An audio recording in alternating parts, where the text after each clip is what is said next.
Hi, my name's Rowenna, and my parents kicked me out while I was still in a hospital bed, barely conscious after a car crash. No explanation, no goodbye, just a note that said, "Figure it out." But what hurt more wasn't being discarded when I was weakest. It was realizing they'd been erasing me for years. Quietly, strategically.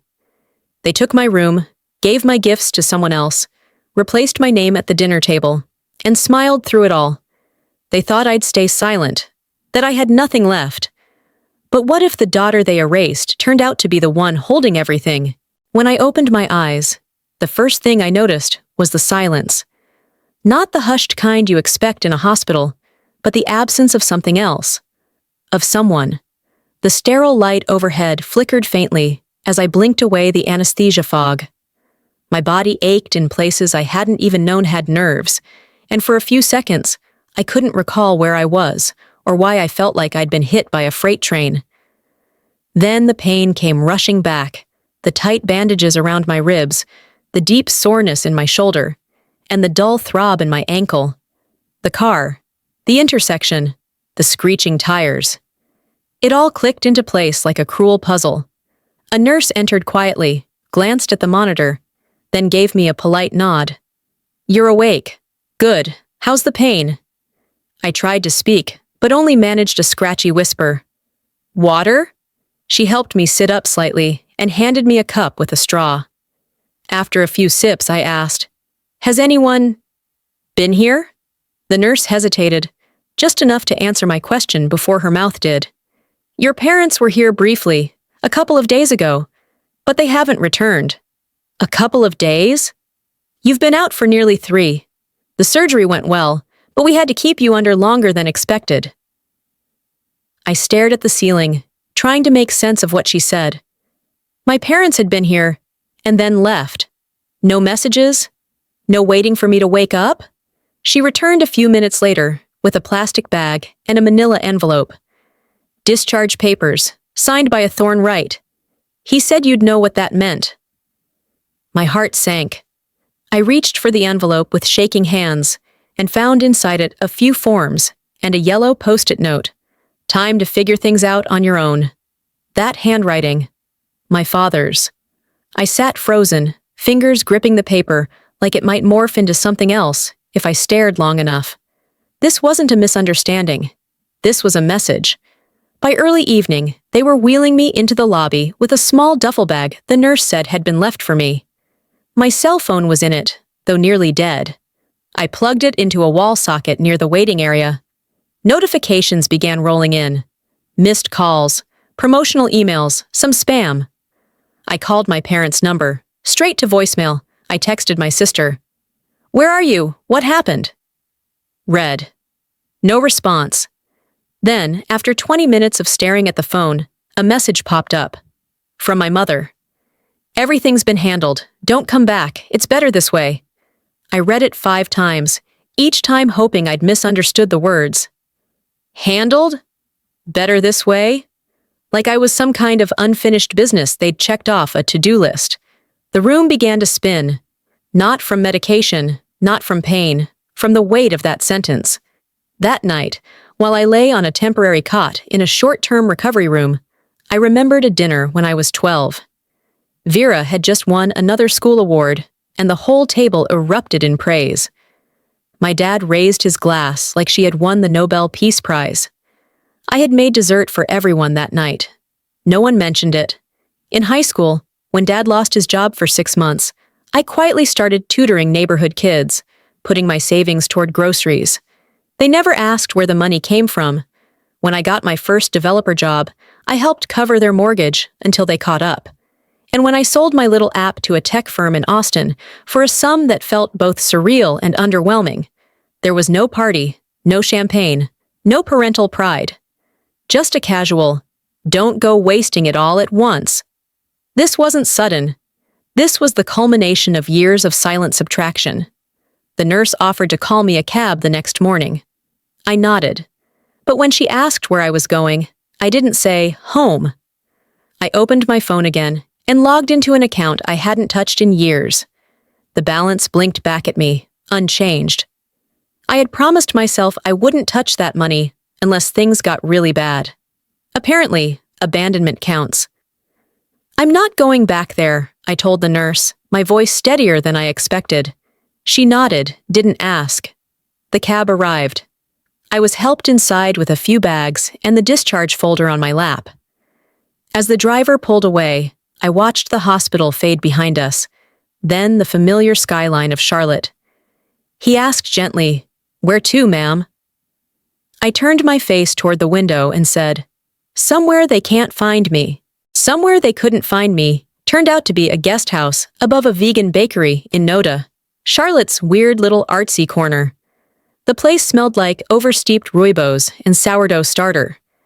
It wasn't home, but it had a lock on the door and a couch that didn't make my ribs scream, so it was good enough for now. The woman who handed me the keys didn't ask why I only had one bag. She just told me the Wi-Fi password and that the lights in the hallway flickered when the dryer was running.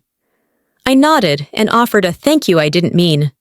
Once alone, I dropped my bag at the foot of the bed and looked around. Slanted ceilings, peeling paint. The bed was made, but the sheets were stiff, like they'd been washed and left to dry in too much sunlight. I sat on the edge of the mattress, pulled out the only photo frame I'd packed, one with a picture of me and Vera as kids, sitting in our shared room. The glass had cracked somewhere between the hospital and here. I didn't remember dropping it. Maybe it had broken on its own. That would make sense. Some things just give up. I turned on my phone, mostly to avoid looking at the walls, and saw the alert. New video from Vera Right Life. My dream studio makeover. I clicked before I could think better of it. The thumbnail stopped me cold. The background was too familiar. The blush pink curtains. The window frame with the small nick in the lower left corner. She was standing in my old bedroom. Her voice, syrupy and confident, filled the screen. This space has always felt like it was meant for me. And now, I finally made it my own. She smiled at the camera like she was selling a lifestyle. My stomach turned. The walls were painted a soft terracotta. My bookshelf was gone, replaced with a white minimalist desk. A fake fiddle leaf fig tree stood where I used to keep a real one I nursed back to life after Vera forgot to water it for weeks. There were photos, too, group shots of her and friends, a family portrait taken last Christmas. I wasn't in a single frame. I watched the whole thing. Then again. And again. The fourth time, I muted the sound and just stared. That room had been mine, my haven. I'd painted those walls with leftover samples from a hardware store because I couldn't afford full gallons. I'd built the bookshelf by hand, sanding it until the corners were smooth enough for bare feet. But none of that mattered now. Watching her walk through the room like she owned its story, I realized something I should have accepted years ago. They'd been erasing me for a long time. This wasn't sudden. It was the finish line of a race they never told me I was losing. I stared at the screen for a long time before typing, "Did you really have to take that room?" Message sent. Read. No reply. I typed another. "It used to be mine." I deleted it before hitting send. Instead, I sat in the quiet. No music, no background noise. Just the hum of the old fridge in the corner and the occasional buzz of a delivery scooter passing by outside. The silence wasn't peaceful. It was heavy, like waiting for a conversation that would never happen. A memory surfaced uninvited. I was 17, walking past the hallway as my father spoke to a neighbor. I only caught the end of it. "Some kids take, others give." The neighbor laughed like it was profound. At the time, I told myself I misheard. Now I knew better. That sentence had shaped how they treated us. Vera was the one who brought them pride. I brought them paperwork and hospital bills. She got praised for showing up. I got silence for carrying weight they never acknowledged. I glanced around the Airbnb again. There was no warmth in this space, but at least there was honesty. It didn't pretend to be something it wasn't. It didn't smile and say one thing while meaning another. I stood, grabbed the photo frame from the bed, and opened the drawer of the nightstand. I placed it inside, face down. I didn't need to look at it anymore. As I closed the drawer, a thought settled into my chest. Not like a dagger, but like armor. They took my room, my place, but they don't get to take my story. The box had been sitting in the corner of the room for 3 days. It was the last thing from the hospital, still taped shut, like even it knew not to push itself into my space. I hadn't touched it, not because I forgot, but because I already knew whatever was inside wasn't going to fix anything. It was late afternoon when I finally dragged it closer and slit the tape open with a key. Nothing special, just a few things the nurse said were found in my locker. A phone charger, a half-used tube of lip balm, and a slim spiral notebook. The cover was bent and stained. My name was faintly visible in Sharpie on the front, almost rubbed off. A note was stuck on top in my mother's handwriting. Outdated. Toss. I froze. That notebook. I hadn't seen it in years. I opened it and stared at the pages. Each one was filled with my handwriting. Meticulous, obsessive. Itemized logs of money I'd sent home over the years. $300, mom's medication. $450, April rent shortfall. $80, groceries when dad was sick. Page after page of numbers, dates, reasons. Proof of every time I stepped in without being asked. I remembered staying late after work to teach coding classes so I could afford to cover the power bill. Missing 2 car payments because Vera forgot her student loan deadline and needed help. I'd written it all down, not for glory, but because part of me needed to feel it counted for something. That someone would see the ledger one day and understand I wasn't useless. I closed the notebook. It didn't feel like paper anymore. It felt like a wound. And that note? Toss. As if it were trash. As if I was. I shoved it back in the box and pushed the whole thing under the bed. My phone buzzed. A message from a childhood friend popped up. Hey, random question. Were you at the brunch last weekend? I thought I saw you in the back of a photo. I tapped the photo. The family brunch, the one no one told me about. They were gathered around the long oak table in the dining room, smiling, champagne flutes. My cousin Melanie was sitting in what used to be my chair. Literally. I recognized the cushion, the way the wood bowed slightly at the edge. But there was something else. Taped to the back of her chair was a printed card, reserved for Melanie Wright. They'd replaced me, not just emotionally, not just financially, physically. I stared at the image for a long time, zooming in and out, trying to make sense of something that didn't need explaining. I hadn't been forgotten. I'd been edited out. I tried calling my dad. Straight to voicemail, tried again. Same thing. Then I recorded a voice memo for my mother, just to say something, anything. But when I hit play to listen before sending, all I heard was silence. My own breath. A hesitation that never left. I deleted it. There wasn't a scene to make. No argument to be had. They weren't even denying me. I'd simply become an inconvenience they outgrew. So I sat down at the tiny desk by the window, pulled out a fresh notepad, and started writing. Not numbers this time, but memories. Not the kind that made me cry. The kind that kept me quiet. Like when Vera was caught cheating on a high school test, and I took the blame because I had the reputation for being too intense about academics anyway.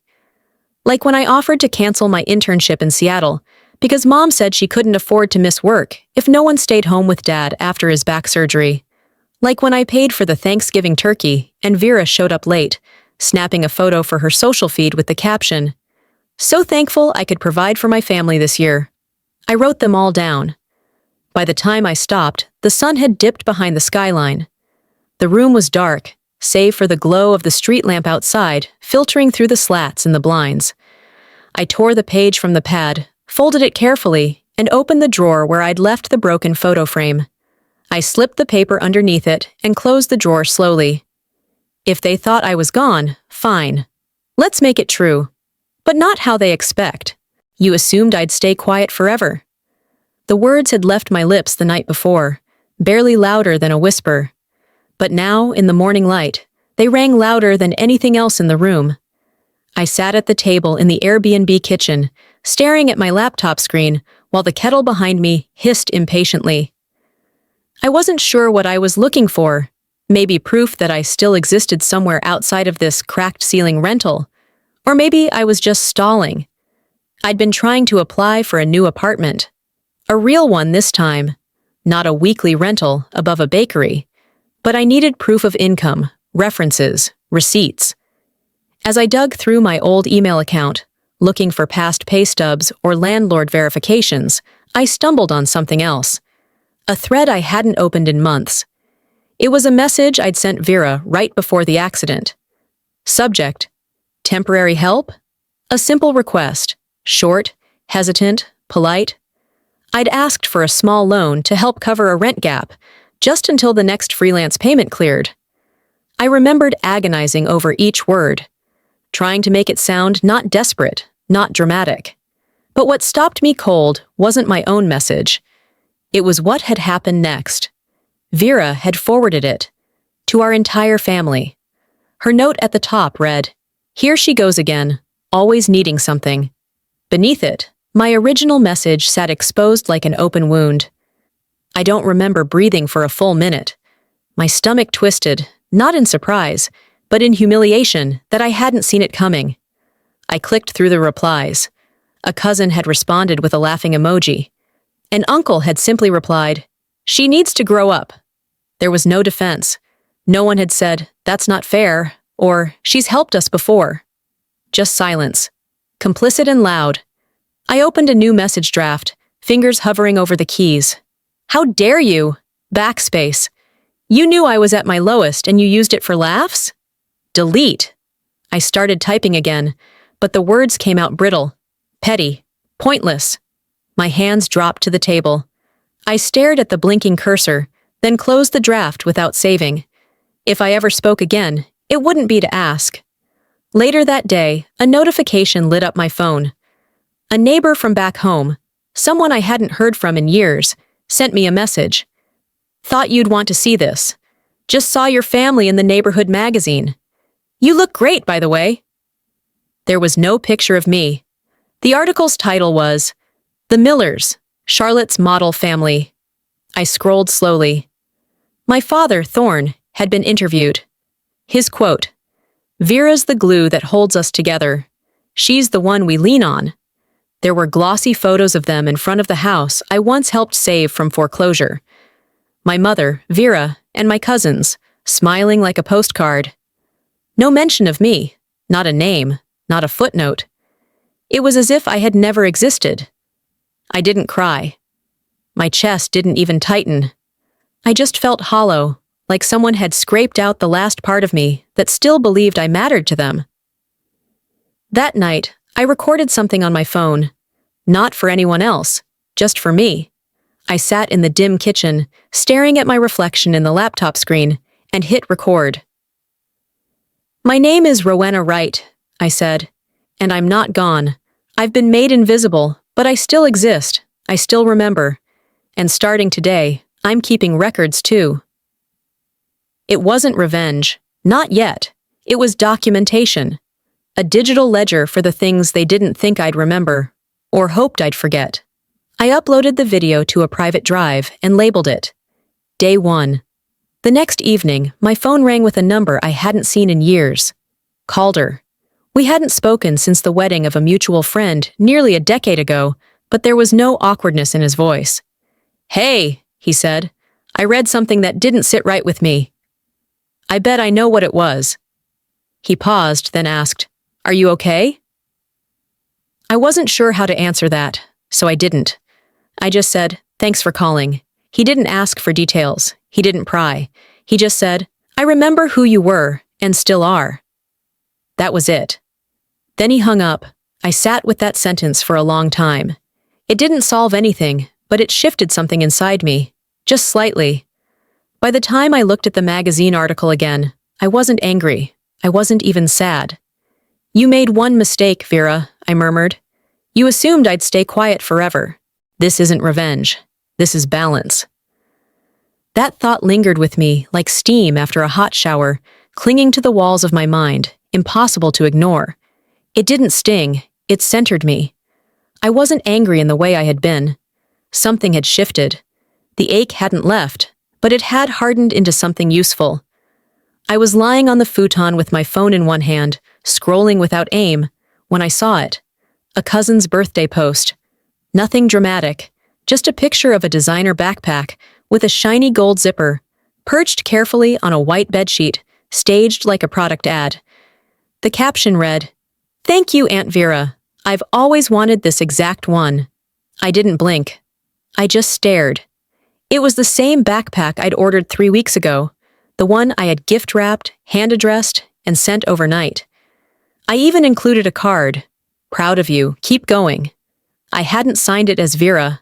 I hadn't signed it at all. The last time I sent something with my name, the response was silence. Or worse, credit rerouted elsewhere. So this time, I thought leaving it anonymous would make it simpler. Apparently, they'd found a way to assign it anyway. I set the phone down and closed my eyes. It wasn't even surprising. Not really, just predictable. And that predictability hurt more than the theft, because it wasn't just the bag. I thought back, years of birthdays, graduations, job promotions. Vera always managed to show up with something perfect, something thoughtful, something I had paid for, shipped, or picked out. And every time, she absorbed the applause like sunlight. And I let her. Worse, I made it easy. I hadn't just been erased.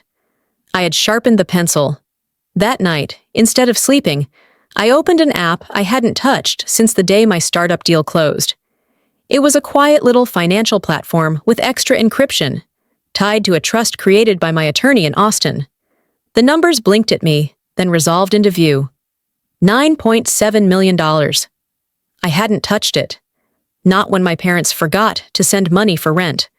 Not when I landed in a hospital bed alone. Not even when I had to settle into a rental unit with patchy Wi-Fi and creaky floors. I used to tell myself it was for the future. For something special. For the life I wanted to build once I'd earned it. But the truth landed sharp. I'd been hiding it from them. Because part of me knew, if they had even a glimpse of it, they'd find a way to claim it. Frame it as a family victory. Label it a product of their parenting. I stared at the number for a long time. Then I clicked the tab labeled Create Disbursement Plan. A quiet line was drawn in that moment. Not out loud, not in court, but in code and logic. A list began to take form. What I would fund, what I would never touch. Who I'd help, who I'd never write another check for, no matter the story. I opened a new document, typed, what they cost me. The words came easily. Time, sleep, identity, credibility, trust. I didn't write names. I didn't need to. Then I drafted an email I had no intention of sending. It simply read, I don't owe you anymore. I don't owe you silence, gifts, or my absence. Consider this the final withdrawal. I saved it as a draft. That same evening, I made a small anonymous donation to one of Vera's pet causes, a women's education scholarship fund she loved to promote. The same one she used in every speech, interview, and campaign. I knew she would see the donor list. I made sure of it. I checked the box for donor name, include custom message. I typed, from someone who used to stay silent. The next morning, I woke up early, not out of habit, but anticipation. I sat with a cup of bitter hotel coffee, watching the sun stretch across the blinds, and opened my laptop. There was no reply from Vera. Of course not, but I hadn't done it to provoke her.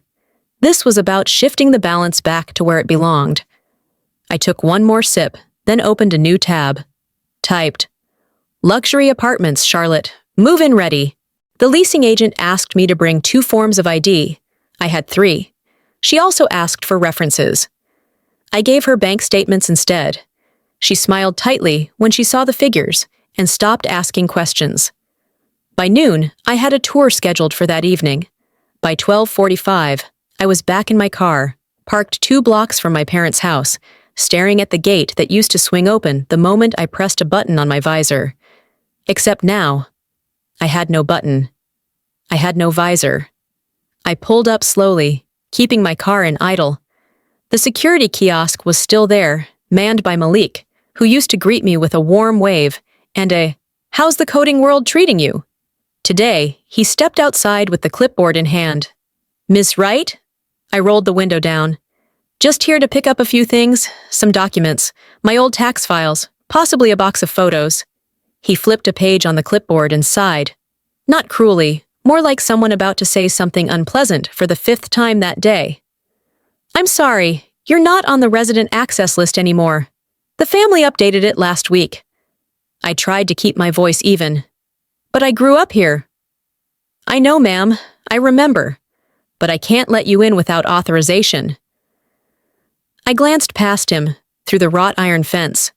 My bedroom window, or what used to be mine, had been redone. The shutters were a soft sage green, the curtains sheer and expensive-looking. A sign below read, "Wellness Nook." There was a yoga mat leaning against the glass. "Wellness Nook?" I muttered. "Of course." A black SUV pulled into the driveway and parked in the spot where my car used to sit.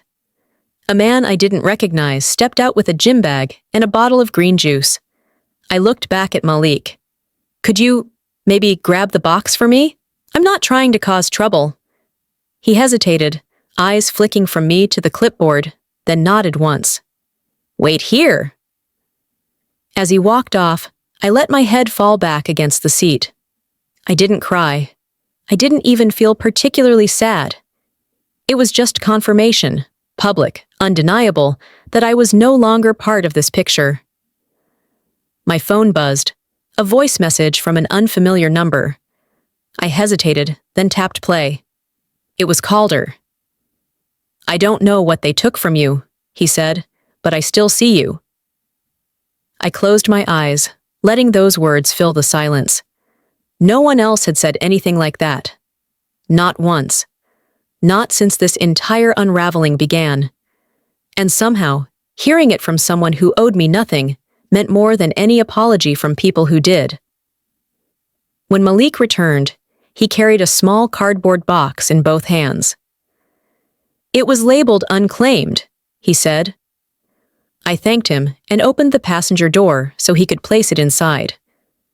Inside the box were 3 things: a broken ceramic mug with my name on it, a single gold hoop earring missing its pair, and a manila envelope. I opened the envelope to find my college thesis, marked up in red pen from a professor I'd once admired. No family photos, no holiday cards, not even the baby book my mother used to update religiously. They hadn't saved the things that showed who I was, just what they didn't care to keep. I drove away without checking the rearview mirror. Back at the Airbnb, I turned on my laptop and created a new document titled "Control What's Yours." For each line, I wrote down one thing: an account, a domain name, a copyright, a trust entry that had once been tied to them in any way and now needed to be locked down. Every shared password, every favor still dangling. I didn't make a sound while typing. I just moved line by line, like laying bricks in a new wall. Then I created another file. Phase 1, exit. Phase 2, expansion. After reviewing it twice, I opened a new browser tab, clicked the link from the email, then hit call. "Hi," I said. "I'd like to schedule a tour for the penthouse unit." The call came on a Tuesday morning. Calm skies, birds outside my window, coffee still too hot to drink. I knew the name on the screen, Eldon Mayer, the estate attorney for Eleanor Blackwell, my former mentor. I'd cared for her for 5 years in private practice, and when she passed, she'd left me something. I expected a framed photo, maybe a necklace, something sentimental. "Miss Wright," Eldon's voice was formal, unshaken. "The trust has finalized. You are the sole beneficiary. Total value, $9.7 million. I stared at my mug, still untouched. No gasp, no cry, no disbelief, just stillness, a sense of confirmation. "I see," I said. Because I did. I saw everything. That evening, I sat on the patio of my temporary place, scrolling through a local publication on my phone. There it was. Vera, smiling in a silk blouse, standing beside a group of donors at a fundraiser. The article praised her new philanthropy initiative, quoting her about empowering young women. That was her latest performance, charity as strategy. I opened a new tab and quietly registered my own nonprofit LLC. No launch party, no press.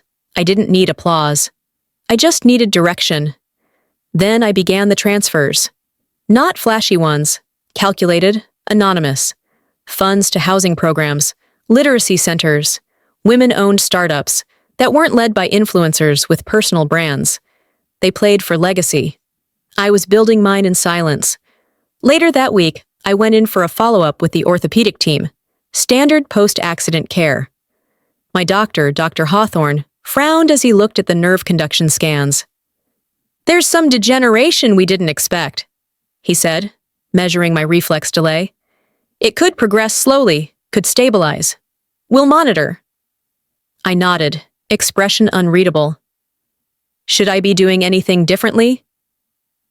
"Listen to your body," he said, "and don't wait if symptoms shift." I walked out alone. Didn't tell anyone, not Vera, not even Calder. It wasn't theirs to carry, and it wasn't leverage for anyone to pity me. The next morning, I signed the paperwork to purchase the penthouse. No ceremony, no champagne. But it felt like something sacred. Within weeks, I began hosting quiet dinners. Not events, just connections. Women from community clinics, retired teachers, librarians, people whose names never made the glossy page. They started saying things like, "Do you know Rowenna? I think she's doing something real." I never posted about it. I didn't need hashtags or filters. The rooms filled without me advertising. Then came the message. "Hey, just saw your name on the sponsor board at the Literacy Gala. Hope you're well. V." I didn't respond. I just took a screenshot and saved it in a folder titled Echoes, the kind of silence that echoes louder than shouting. I whispered under my breath. Not for her, but for me. Let them hear me coming, even in silence. By that Friday, the deed had fully transferred. The view from my new living room stretched over the city. Every intersection, every rooftop, every corner I'd once passed beneath. They could keep talking about what they thought I'd lost. I was busy building what they could never touch. The letter arrived on cream stationery, folded neatly into a navy envelope. No return address, just the name of my nonprofit foundation printed modestly in the corner. The assistant must have slipped it onto my desk without comment. I nearly tossed it with the rest of the mail until I saw the handwriting. Loopy, unsure, young. Dear donor, I don't know who you are, but someone told me you believed in someone you'd never met. Thank you for that. You paid for my first year of college. You didn't have to, but you did. So I'm working every day to be the kind of person worth that chance.